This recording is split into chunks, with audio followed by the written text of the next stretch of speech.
Benvenuto, popolo di Alkill, in un nuovo episodio dedicato al mondo dei fumetti americani. Quelle che vi presentiamo oggi sono un mix di incredibili storie sul personaggio di Batman e temi delicati. Prima di tutto però è necessario presentare i nostri protagonisti, lo sceneggiatore Jeff Loeb e il disegnatore Tim Sale, un dinamico duo che si farà le ossa verso la prima metà degli anni 90 con alcuni speciali di Halloween legati a Batman, e come vedremo questa festività gli entrerà proprio nel cuore. Ma come sono questi special?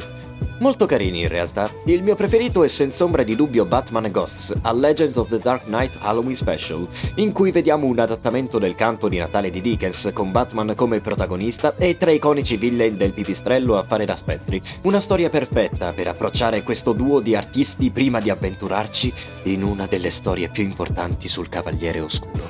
Batman, il lungo Halloween. Più di The Killing Joke, più del ritorno del Cavaliere Oscuro, più di Arkham Asylum. Il lungo Halloween è personalmente la mia storia preferita di Batman. Una miniserie di 13 intensi numeri che riesce a dare tutto ciò che un lettore potrebbe desiderare da una storia di Batman.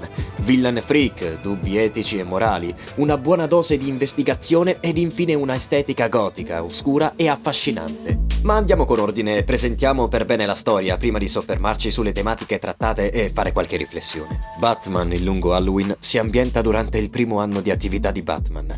Abbiamo quindi un Bruce Wayne giovane, ancora piuttosto inesperto e soprattutto, segnatevi questa parola, fallibile. La storia gira tutta intorno a un misterioso serial killer chiamato Holiday. Holiday ha ben due caratteristiche principali. La prima è che egli agisce solo durante le festività, creando quindi un senso di urgenza e ansia sia nel lettore che nel detective.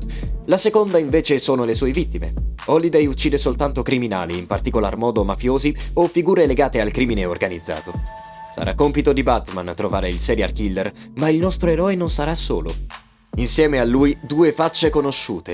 E Dio, mi sono reso conto dell'orribile gioco di parole mentre scrivevo il copione. Scusate amici, davvero. Di chi parliamo? Del commissario Gordon e il procuratore distrettuale Harvey Dent, che un giorno, non troppo lontano, diventerà due facce, uno dei nemici più importanti del pipistrello. La Gotham disegnata da Sale è oscura, gotica, perfettamente a metà tra il bartoniano e il noir, diventando un personaggio vivo e protagonista della storia, tanto quanto Batman o Holiday. A rendere speciale questa Gotham è il fatto che sia in un momento di pura transizione e cambiamento. Dovete sapere che nemici folli, strani e fuori di testa, come il Joker, Poison Ivy o l'Enigmista, non hanno da sempre infestato le strade della città. Prima dell'arrivo di Batman, la città era sì in mano a criminali spietati, ma a criminali tradizionali, famiglie mafiose per intenderci. È proprio nel corso del lungo Halloween che i nostri freaks preferiti inizieranno a prendere sempre più piede per le vie oscure della città. Possiamo immaginare il crimine come un virus terribile, e Batman ne è la medicina. Da questo punto di vista, criminali come il Joker altro non sono che un virus che risponde alla cura evolvendosi, diventando più resistente e difficile da debellare. In questa storia, i nostri tre eroi principali avranno visioni differenti sull'operato di Holiday, ognuno a causa del proprio personale rapporto con la giustizia. Gordon è come sempre intransigente, ligio al dovere e alla legge. Anche se Holiday uccide dei malavitosi, deve essere arrestato. Bisogna agire secondo le regole, sempre e comunque. Batman invece si trova immerso nei dubbi.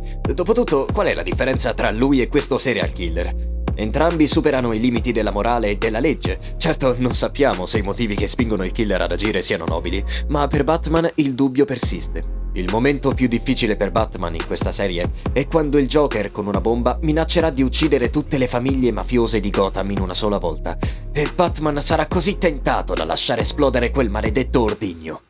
Parliamo infine di Harvey Dent. Lui è forse il protagonista dell'intera storia. Ossessionato dal punire questi malavitosi, intoccabili dalla sua posizione di procuratore distrettuale, finirà quasi ad approvare le azioni del killer, tanto che Batman stesso arriverà a dubitare di lui. E un altro dettaglio, è proprio in questa storia che Harvey Dent diventerà il temibile due facce che ne riscrive le origini.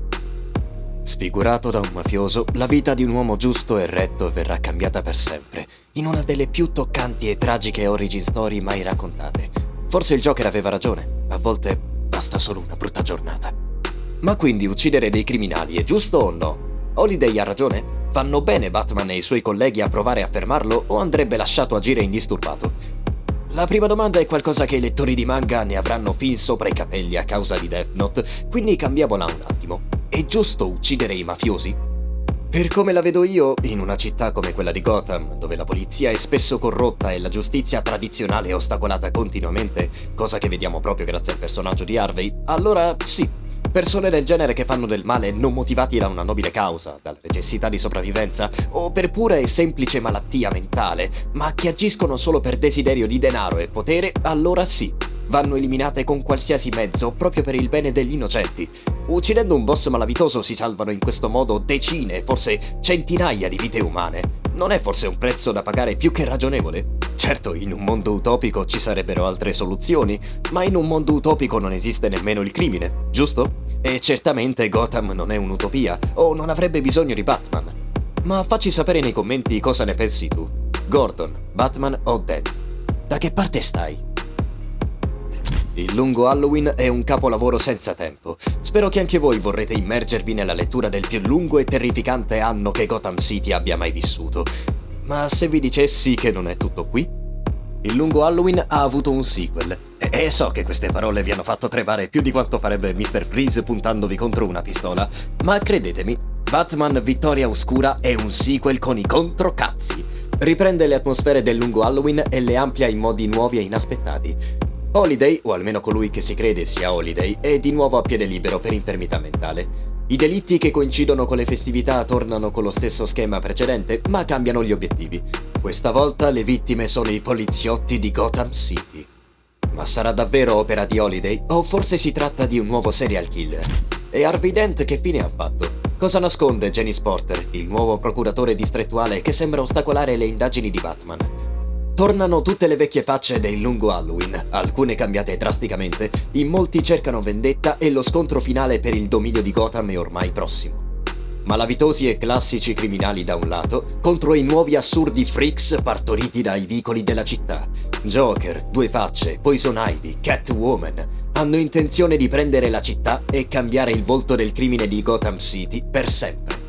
Proprio come nel suo predecessore, anche qui abbiamo la riscrittura in chiave un po' più moderna di uno dei personaggi più iconici legati al pipistrello. Parlo di Dick Grayson, il primo e storico Robin. Figlio di due acrobati morti in circostanze misteriose, verrà aiutato da Batman a fare giustizia, divenendo da quel momento in poi la sua fidata spalla. Batman Vittoria Oscura è un sequel bello, da leggere tutto d'un fiato, che saprà coinvolgervi tanto quanto il suo predecessore. Facci sapere nei commenti se lo hai letto. Ti è piaciuto? Lo hai preferito al lungo Halloween o speravi in qualcosa di meglio? Se queste letture non vi sono bastate, sappiate che c'è un ulteriore fumetto legato al lungo Halloween. Parliamo di uno spin-off dedicato a Catwoman, ambientato durante Vittoria Oscura, visto che proprio durante quegli eventi la ragazza gatto più bella dei fumetti americani si assenterà per un po' dalla scena. Ma a fare che cosa esattamente?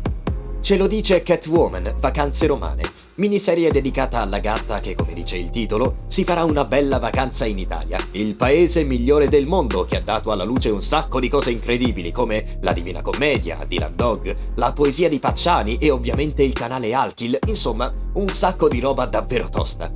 Ma la nostra Selina non andrà in vacanza a Roma solo per vedere il Colosseo o a prendere spritz troppo costosi a Milano. Insieme all'enigmista, la protagonista è alla ricerca delle sue origini. Ella desidera comprendere l'identità di suo padre, mentre strani incubi legati a Batman tormentano il suo sonno. Una piccola avventura, insomma, gradevole, con furti, killer, personaggi che fanno il doppio gioco, che andrà infine a ricollegarsi con Vittoria Oscura, facendo chiarezza su alcuni misteri rimasti in sospeso. E questo è tutto. Io vi consiglio ancora caldamente di recuperare almeno il lungo Halloween, di camminare insieme a Batman nelle folli vie di Gotham, alla ricerca del prossimo indizio, prima che sia troppo tardi. Dopotutto, nella prossima festa, Holiday potrebbe colpire ancora. Tu conoscevi Batman il lungo Halloween? Lasciami un commento e fammi sapere le tue impressioni. Nel frattempo vi invitiamo a spolliciare un like e a condividere questo video. E come sempre, buona vita a tutti!